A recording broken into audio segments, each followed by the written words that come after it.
I particularly asked to run today's session, not because I want to go over again the awards process. I think most of us know how the awards process works, but really just for us to have an opportunity to have a chat about some of the challenges and some of the ways that we can improve. So don't expect too much input from me, and do please contribute to this session as much. Otherwise, all today's going to be is you sitting looking at someone talking on the screen, and that's going to be boring for everybody. But that's it. So really, there was about three things that I wanted us to have a chat about. One was the awards process and adult recognition within Scouting. Some recognition that if you are a district commissioner or a group scout leader or even a section leader might want to look at ways that you can recognise your leadership team beyond the standard adult award system. And also then to look at national awards. I don't know about you, but I'm one of them boring ones that sits there at 10:30 of an evening on New Year's, just the day before New Year's Eve of the Queen's birthday, to have a look through the list to see whose names. And needless to say, my name never appears in that list. So Paul's laughing away because he usually gets a text message off of me shortly afterwards to say that my name's missing from that list. But one of the things that I've concluded with that is basically we all moan and groan about no one being on that list, but when it comes to it, none of us are actually doing anything about it. We just do that typical scouting thing of moaning and groaning and not do very much about it.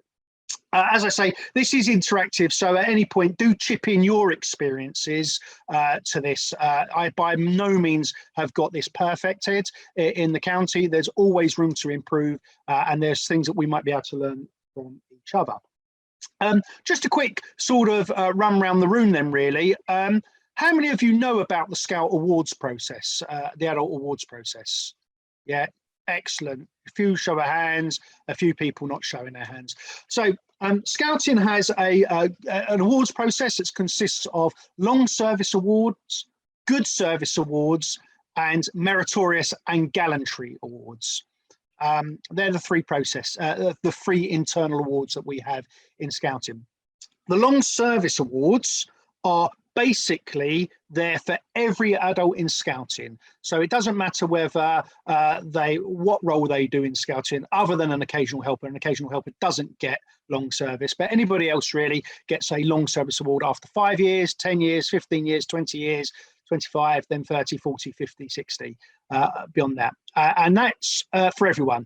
What should happen is automatically from headquarters is they get produced and they come out to your district commissioner, and your district commissioner makes arrangements to award them. As with everything, particularly this year, they are behind schedule. A lot of the team have been on furlough, and so that means a lot of the awards are behind. But your district commissioner can email headquarters to get them certificates reprinted and sent out to you guys. Now, no matter what type of service you do in Scouting, Long Service Award recognises exactly what it says, long service. And so you get them no matter what you do, how you do it, and in what way you do it. But we all know that we've got adults in Scouting that do go that extra mile, that do those things that require something a bit more than just their usual long service awards. And it really is a difficult thing to balance right, because don't listen to any adult in Scouting that turns around and tells you, I don't want to get an award, I don't want to recognise, I do it for the kids, because they are absolutely telling you porky pies. Because if you get it wrong, they will be the first people to tell you that you've got it wrong. And there's two real ways that we get recognising success wrong in Scouting. One is we give too many awards, and the other one is that we give too few awards. And it really is as difficult as that. And I'll just give you some examples. And I'm going to be careful because there are some people in GLNE, so I'm going to be talking of some GLNE experiences. But there are some districts, yeah, that's right, John, keep your ears closed. There are some districts that we have that we know are very, very efficient at issuing awards out. And what that basically means is every 5 years, the same sort of group of people get put in for another round of adult awards. And whilst that absolutely may well be the case, that they are valid and right, we have to be very, very careful that if it becomes that basically you hit that 5-year marker and it's time for your next award, we can have the risk of devaluing what the awards are. The idea of good service is not that everybody gets this award after 10 years worth of service. After 10 years worth of service, you get your 10-year long service award, not the Chief Scouts Commendation for Good Service or the Award for Merit for doing 10 years. And we have to be careful of that, because that does have the effect of devaluing the awards. And so what it means is when you then do give it to somebody, they can feel that actually this is just a rite of passage, as opposed to actually recognising something of good value. But on the converse, we know, and particularly there's districts in my county where we don't issue enough awards, and they become very, very stringent and very rare. In fact, again, got to be careful, because I know there's at least one leader from this district, a former DC, who never awarded any awards in the time that they were the district commissioner in that district. And so we've got to be really, really careful, because if they become unachievable or just become for a certain group of club members, they're devalued. If we issue too many, they become devalued, because actually their meaning and their worth becomes less. So it's really trying to strike them balance with good service awards. So just to give a quick run over the target of the good service, we've now got what are called lower good service awards and higher good service awards.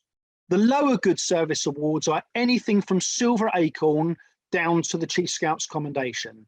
And the higher good service awards are the Bard of the Silver Acorn and the Silver Wolf.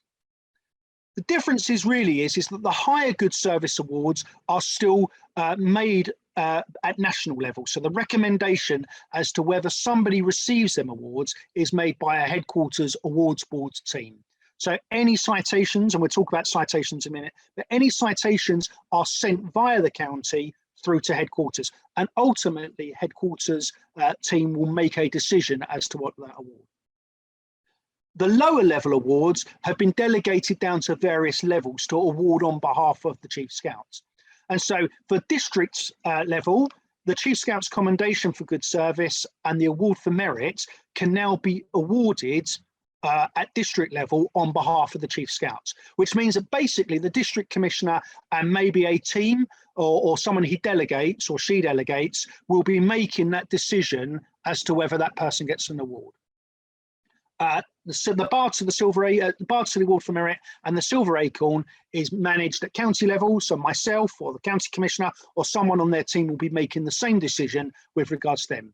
What that means is that none of the decision making as to that award goes to headquarters anymore. It's only for those people that are looking for the Bard of the Silver Acorn or the Silver Wolf.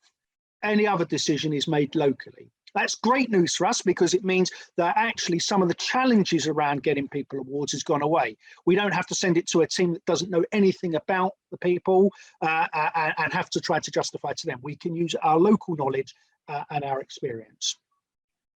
So what that means is really we've got this range of awards that we can be using to recognise people.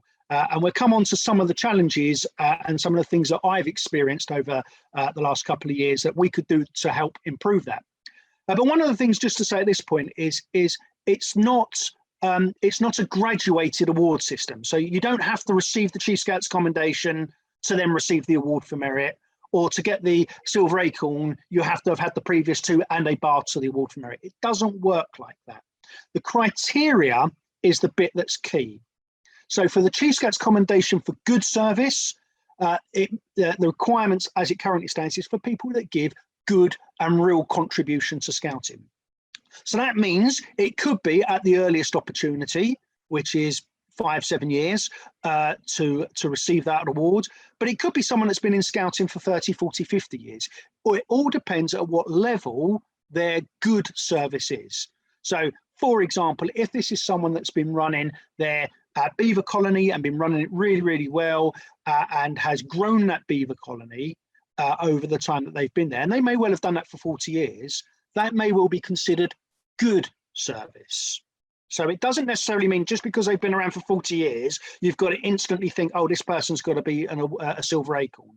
It could be that you might want to think about this person, and you might have leaders in your groups who have been around. They may have come and swept the hall for 30 odd years and done that twice a week that might be something that you want to consider in the good service category for the Chief Scouts Commendation. The award for merits criteria is outstanding service. So really the key bits are about the word. So the Chief Scouts Commendation is about good service. The award for merit is about outstanding service. So what do we consider as outstanding? And you may well have some ideas about that, but it may well be someone that's run 2 sections, or has gone in and had a district role as well as a group role, or has stepped in for a long period of time in an absence of a GSL. Could be all sorts of things that make that person outstanding. The key rider with both of them is that this is something more than just turning up and doing your role. If your role is a scout leader, then the role of being a scout leader is to run scouts. So to get an award for running scouts isn't really in the remit of the Good Service Awards. What we're looking for is something that's over and above the actual role that they're doing.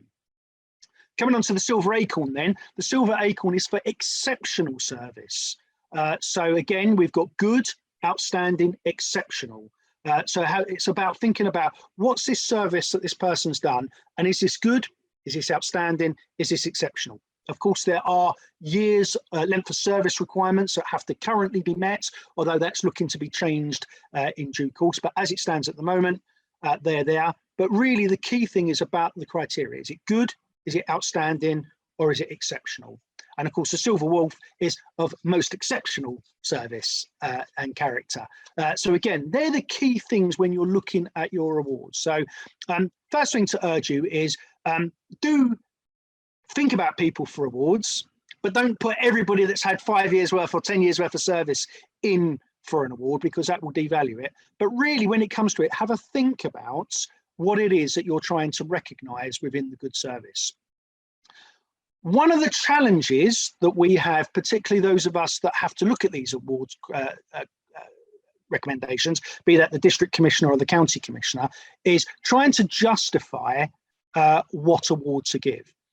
Now, although you don't need to write a citation for the Chief Scouts Commendation or the Award for Merits, what would be good is if something locally was kept that explained why that award was given. The reason for that is because sometimes headquarters ask to do a dip sample, and they want to see who we've been recommending for awards, and that we're not just giving them out for sweeties. But it's also very good for your award panels or your district commissioner, whoever's making them decisions, so that they can benchmark to make sure that they're not just giving it to a certain group of their mates, but actually being fair and consistent. What we find with these citations, whatever award level they are, and Paul and I know this particularly from experience this New Year's Eve of having to sit there and do some of them right at the deadline, is that we spend too much time focusing on those things that actually don't bring very much value to a citation. So I bet you £1 to a penny, every citation that you would have ever written or read will start, Joe has been a leader for 45 years in scouting. Great. That's a long service award. That's not about good service. You'll read through the citation, however it's written, whether it's just a little email for the Chief Scouts Commendation or whether it's a full one for the Silver Acorn or Silver Wolf, and you'll get down to the last sentence. And that last sentence will be the golden nugget that really unlocks why that person has an award. And Paul, just to check, you're the only one from Hornchurch in here, aren't you? Yeah, excellent. So I'm going to use, in strictest of confidence, we're going to use an example of that. There was a Silver Wolf application put in, and the last sentence of this Silver Wolf application says, and this person runs and manages a catering team for 2 very big national events. That was the last sentence on their award citation. But the problem is that's the key part that actually justifies why then people are entitled or deserving to get that good service award. So when you're thinking about your citation, forget about whether they've been involved in scouting for 40 years and whether they're a nice guy. What is it that they've actually done? And try to quantify that. So, you know, don't just say, oh, this person has done some catering, but actually they're managing a team of 250 people and running an event for 2,500 people, and have done that for the last 10 years. that adds much more substance and credibility to an award citation. So the first thing really to encourage you guys when you're thinking about your good service awards is really think through, why is this person being considered for an award? What level are they? Is it good, outstanding, exceptional, or most exceptional? And what is it in actual nuts and bolts detail that they've actually done? What is it that we are recognizing them for? Because, you know, it's no good writing a citation to say, oh, you know, Debbie turns up every week to help out at Scouts. Well, that's great, but what does she do? She may well just be turning up to sweep the hall or make the orange juices. Well, if that's the case, we're not going to be looking at a silver acorn for that. But if they're turning up and running Beavers, Cubs and Scouts all on the same night and being that level of continuity, well, that adds a different flavour, a different aspect to that good service award. And that's what we want to try and draw out from these award citations, so that we can then say, well, actually, someone giving up a whole evening to make sure that all three sections are running and that there's some continuity. Well, that sounds like at least outstanding and perhaps even exceptional. But if it is someone that's just coming along and has made the tea and been, you know, taken the register, well, that might be good. So I hope you can see the reason why we want to try and draw out those details is particularly so that we can then work out what level the award goes. Now I'm going to try and share my screen. I don't know whether I can do it. We'll see whether I can, because there is, and I don't think you want to see my sermon for tomorrow. So let me just try and work out how I do this. I might not be able to. No, okay. I don't seem to be able to do it. I'm in direct contact with Matt. Would you like me to ask him to enable it for you? Oh, you can do? Yeah, that'd be lovely. Thank you. He's in the same county, so Oh, lovely. Thank you, Wendy. Message him. Give me 2 minutes. Yeah, sure. Well, I'll carry on talking, and then if he does it, that'd be great.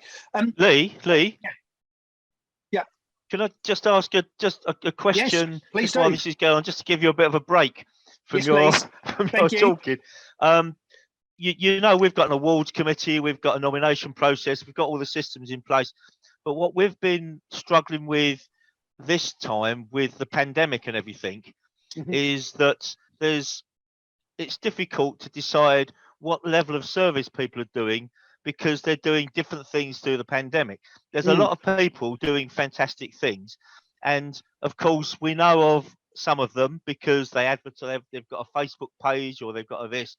So of course there's a bit that you don't know everything, because it's impossible to find out, although we do our best to do it. But the danger is that actually the more you look at it, there are loads and loads and loads of people that are doing good service or above normal service, and you get to a point where actually you can almost justify giving everyone who's doing some sort of thing during the pandemic for keeping it going. For sure. So we're wrestling, and I don't know if anyone's got a magic answer or if anyone's got any thoughts, you know, whether we perhaps at the end of it, I don't know, we give a badge saying we managed to get through lockdown, or we managed to do this, so that everybody gets something. Or I mean, I don't know if anyone's got any ideas. Sorry, Paul. Thanks. Yeah, go for it. Just jump in, guys. I mean, I'm a district commissioner down in GLSW. I mean, what we did was, because obviously you've got the kind of staged awards are a bit more difficult to necessarily kind of push people through. What we did was to go out to the whole district, in particular GSLs, and ask for nominations for commissioners' commendations. So what I did at our district AGM, which we held in kind of November, was to award about 15 or 20 commissioners' commendations across the district. And we did push back on a few where people had just nominated someone who's, they're running an online meeting every week. And they're like, well, yeah, but every leader's practically doing that. But by actually picking out a few people who'd gone above and beyond, with the commissioner's commendation, which is a DC I can just do with kind of no criteria, we found that quite an easy way of getting some recognition out there. Absolutely. Before I bring Paul in, because I know he had his hand raised, that's exactly what I was going to suggest. There's twofold things here. One is some non-official ways of saying thank you, which we'll come on to in a minute. But absolutely, the Commissioner's commendation is really for those that have done something that don't fulfil criteria. Now, arguably, whilst there's been some exceptional work this year, it's it doesn't fulfill one of the national award criterias because it asks for some sustained period. But actually, if you've got an adult who particularly is very IT adverse, but has now all of a sudden gone onto Zoom and has championed it and really gone for that, that's exactly what the Commissioner's Commendation's for. And in fact, for those, John, you'll probably remember this, my Deputy County Commissioner, as she is now, was the person that transformed our county into online, got Teams set up. We don't use Zoom, but we use Teams, and managed to get that working and upright. And as you'll remember, back in the summer, we awarded her a Commissioner's Commendation, particularly acknowledging that piece of work. Commissioner's Commendations are a great tool to say thank you, because it can be for short-term projects, it can be for short-term piece of work. There's absolutely no criteria. So as Matthew says, you can actually just adjudicate that yourself. So absolutely, for those adults that have particularly shown a spark during lockdown, that's a method to do that. But we'll come on to the badges and other bits and bobs, because there's some really good ideas, John, but we'll come on to that in just a tick. Paul, did you want to say something? Yes, so I was just going to say, so we did something similar in my district. So on about the 10th of December, I wrote out to all the GSLs and the district team, and I just asked them to nominate kind of people that had done kind of something this year, and it was really simple. And we just and then we just sent them a note of thanks that they then got in the post, and we sent about 27 in terms of that. And of that 27, I think I got 18 people who got in touch just to say kind of how touched actually they felt that we had taken the time to write them a letter and send it to them and then it's what I've also done as well is I've handed those 27 names, I've handed them to the chair of our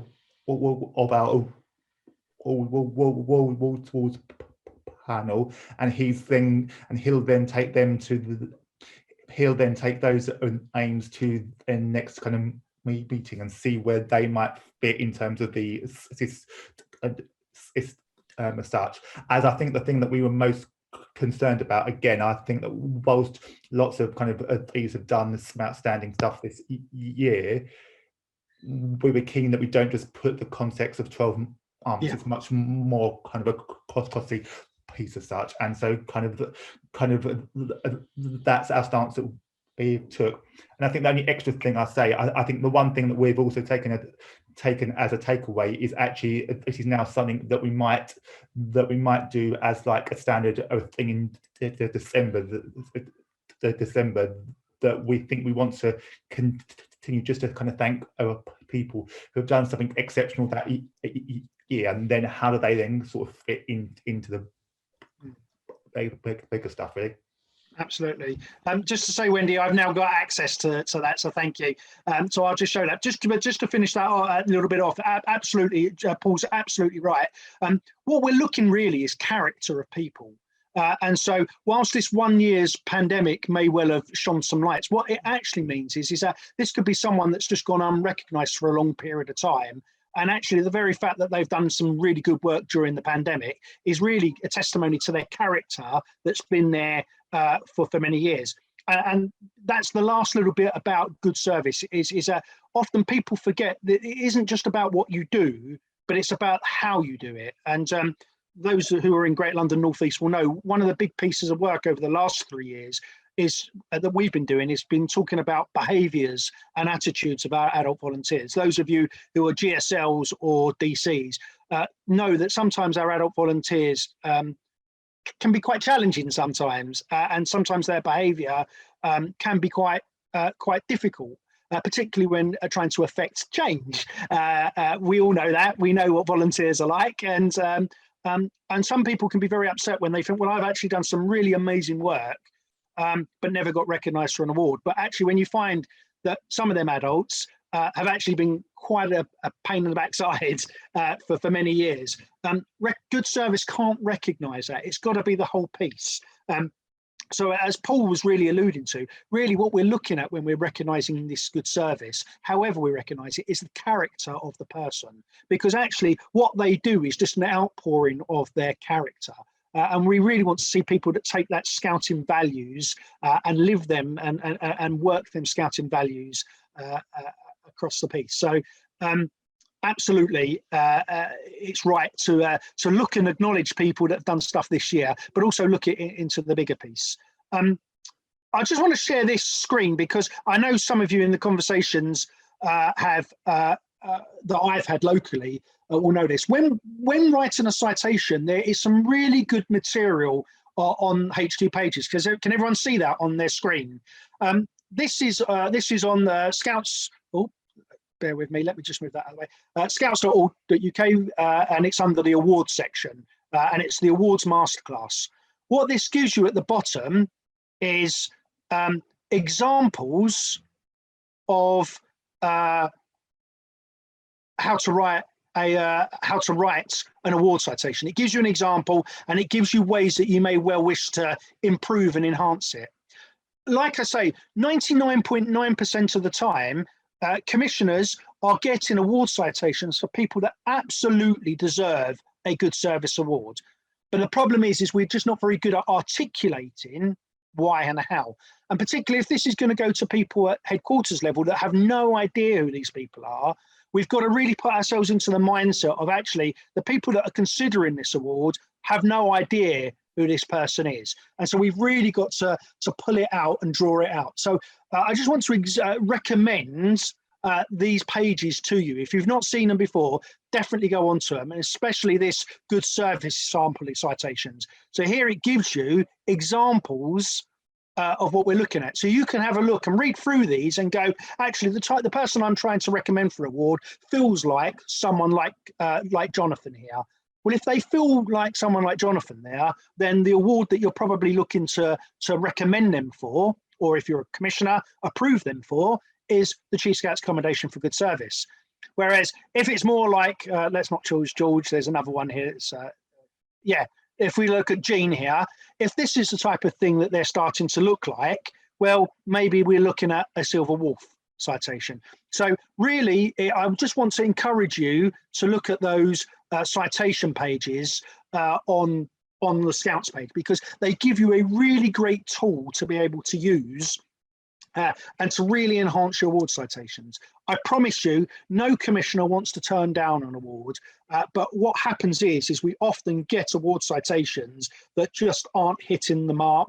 And that's not because they're not good leaders. It's just that when we come to write the citation, it's not quite there.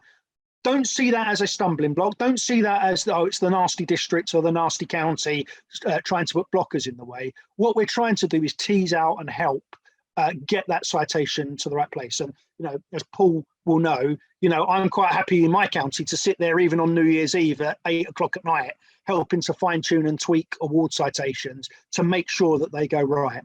John, you were going to ask. Yeah, no, I was just going to say a little tip that we've found. As you know, when you get a citation in, you get a lot of waffle within that stuff there. What we're actually asking people to do now is to just give us some bullet points. And of course, if you just ask for bullet points, then you don't get the waffle. You just get to the nub of exactly what it is, which is what you were saying earlier. But I think as soon as you start, just looking at those examples you've just shown us on the screen, that's exactly the sort of thing you see. And actually, you don't need it. And if you can get just bullet points, A, it helps the awards panel, B, it then helps you at the county when you're taking your oversight. And then it helps, you can then lay one next to the other and actually look to see which ones have got substance, and you get your consistency. It's just something that's worked, that's all. Absolutely, and you're quite right, John. Particularly at district level, they don't need to be full written in-depth things. One thing that I would say is, obviously, as you get up to sort of the county level awards and particularly headquarters awards, there needs to be a little bit more information, because I'll be blunt, I don't know the 1,000 odd adults that we've got in Great London North East. I don't know them in any particular knowledgeable way. So it does need a little bit more context for someone like myself to go, oh yes, absolutely. But you're absolutely spot on, John. For people at districts that are considering this, you're much closer to know these people, and we're certainly not after reams and reams of paper when some bullet points will just do the trick. Yeah, and I've found once we've got the bullet points, it actually doesn't take too much to flesh it out. Absolutely. For whoever, you know, and you know, if you've got an awards panel and, you know, you're not going to be looking at that many silver wolves, you're not going to be looking at that many silver acorns. So actually, you know, you don't even need to go back to the people. You should be able to have enough information from the bullet points and what's on, you know, because you've got to do the checks to make sure they have done the service, make sure they've got the wood badge, make sure they got all the mandatory learning in place before you actually do that anyway. So it doesn't, but you're absolutely right. Yeah. Ian.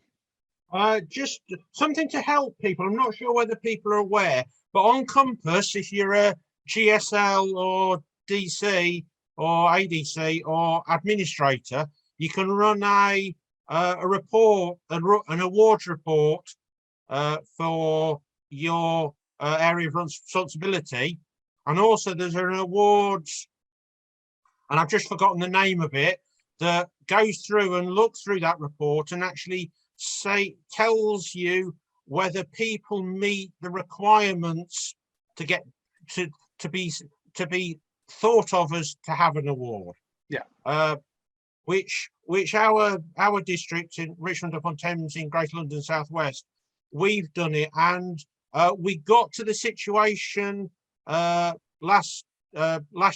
in December last year where we only had a list of 20 people in the district that were eligible for an award, and we only made two nominations for awards because we'd caught up with everybody who should have had an award.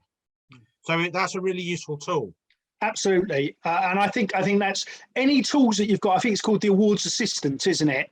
That is what that is. I think any tool that helps you to have people in mind is great. It doesn't necessarily mean, as Ian rightly says, just because someone flags up doesn't necessarily mean that they're automatically going to be put in for an award, but it helps to focus the mind, and that's really what we're after doing, is just having that consideration to be thinking, actually, what's this person doing in scouting, and can we recognise them that way? I'm conscious of the time, so I want to move on from good service awards, because there's plenty of other ways that we can recognise adults.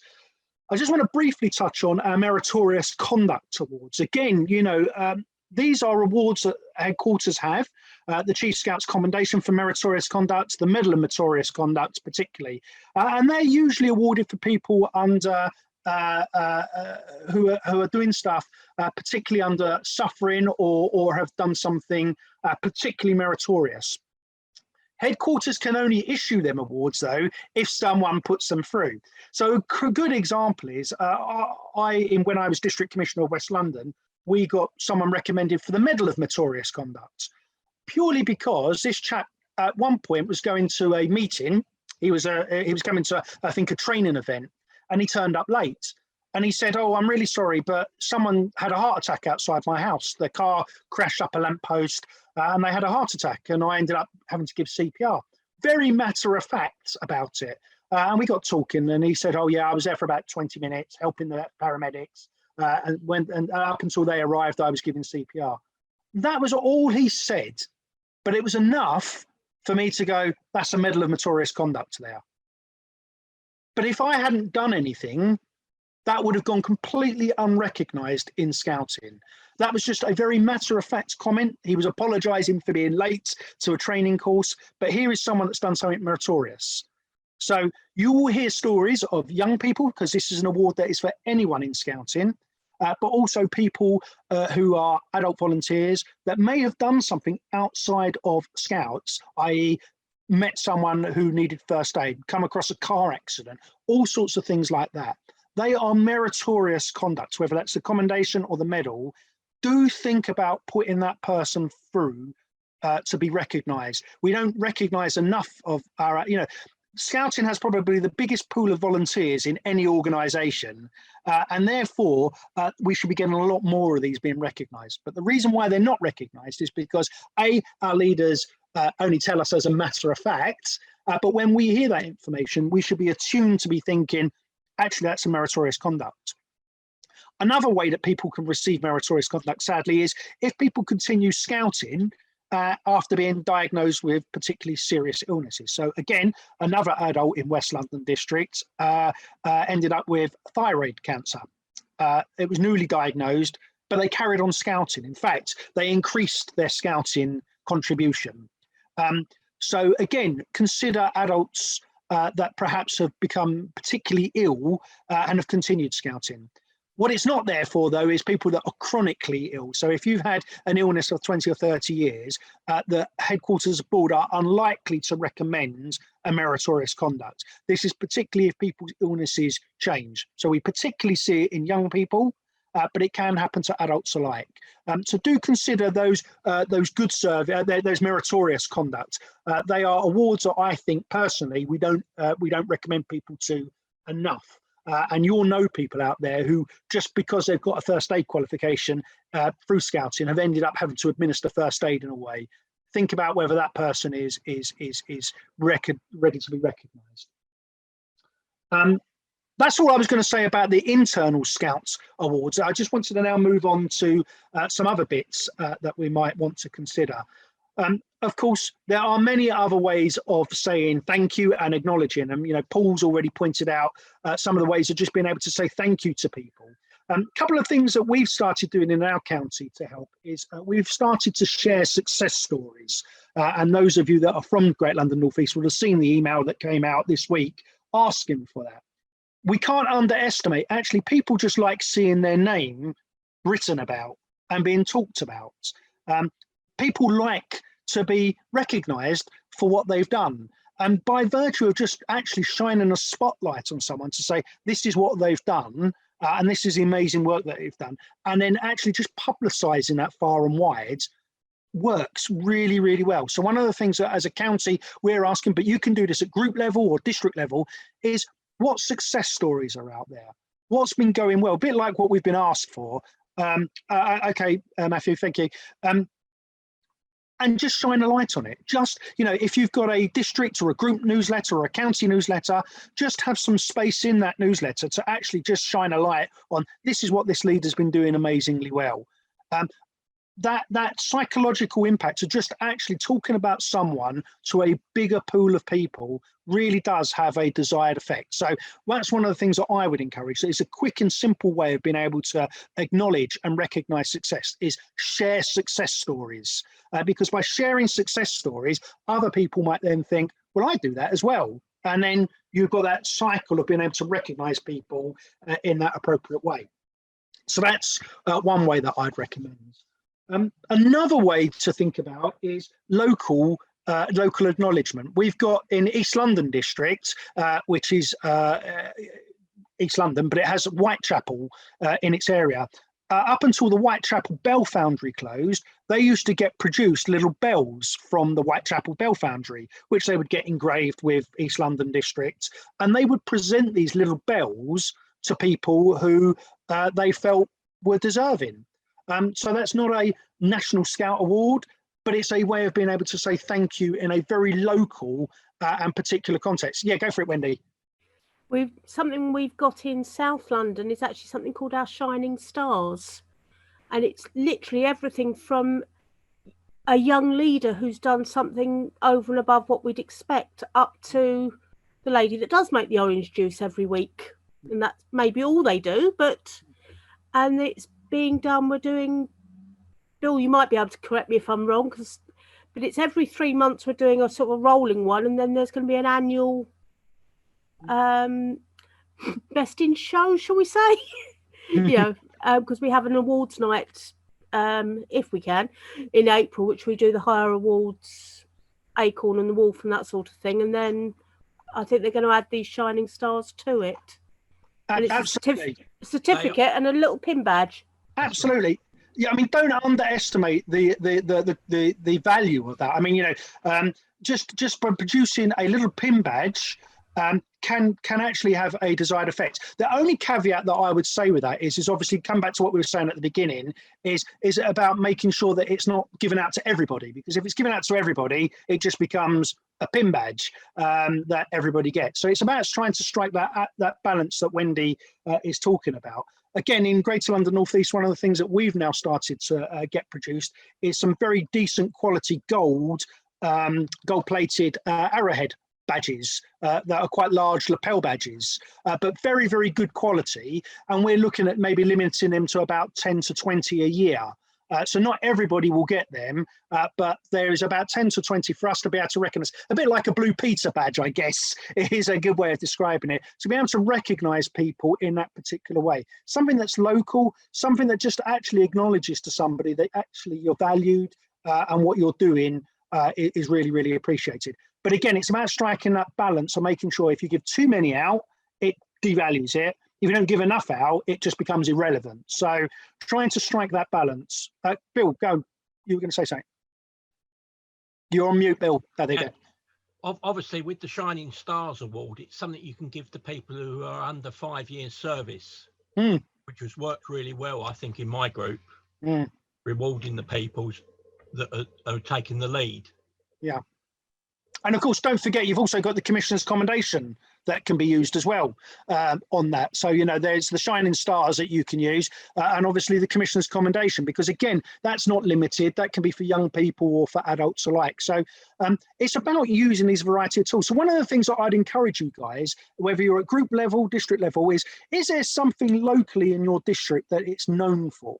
Like the Whitechapel Bell Foundry, is there something that is known in your district that you could produce something or get something produced that's quite locally relevant that might help to be a tool to be able to recognise people? I mean, I don't know all parts of London very well, but particularly where we were in West London, we were looking at this exactly to say, well, actually, what's there in West London that is famous? Well, there's Chelsea Barracks. We were looking at something along them lines. Can we do something that was connected and related to that? So that's a good way of saying thank you. So, just actually sharing success stories and broadcasting and just publicising how wonderful these people are to a wide audience, that has a desired effect. But also, is there something locally that you can give out, whether it's the Shining Stars, bells, whatever?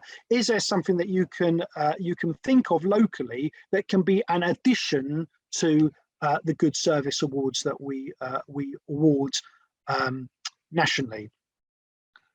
One last thing then, just to talk about really, is national awards. And again, I mentioned earlier on that, I'm one of them sad ones that sit there at 10:30, check in for that. I'm always very conscious that we seem to have very, very few adults recognised in the national honours system. And I come back to, again, we have the largest pool of adult volunteers than any other organisation in the country, yet it feels like it's disproportionate to the number of people that get recognised nationally. My belief on that is actually it's nothing to do with the fact that we're not valued or that the national honours system doesn't value us. I think it's more that actually nobody ever puts anybody in for a national award. The old phrase from the National Lottery was you have to be in it to win it. And this is very true for any of these award systems, but particularly for the national award system, is we have to put people up and put people forward for these things. So again, in Greater London North East, one of the things that we're looking at as an exercise is going through all of our adults to look at the British Empire Medal and the MBE. The British Empire Medal particularly is an award that really recognises local good service, either for a very, very long period of time or very, very highly concentrated over maybe a period of 5 or so years. But the British Empire Medal is something that I would encourage you guys to particularly be thinking about locally.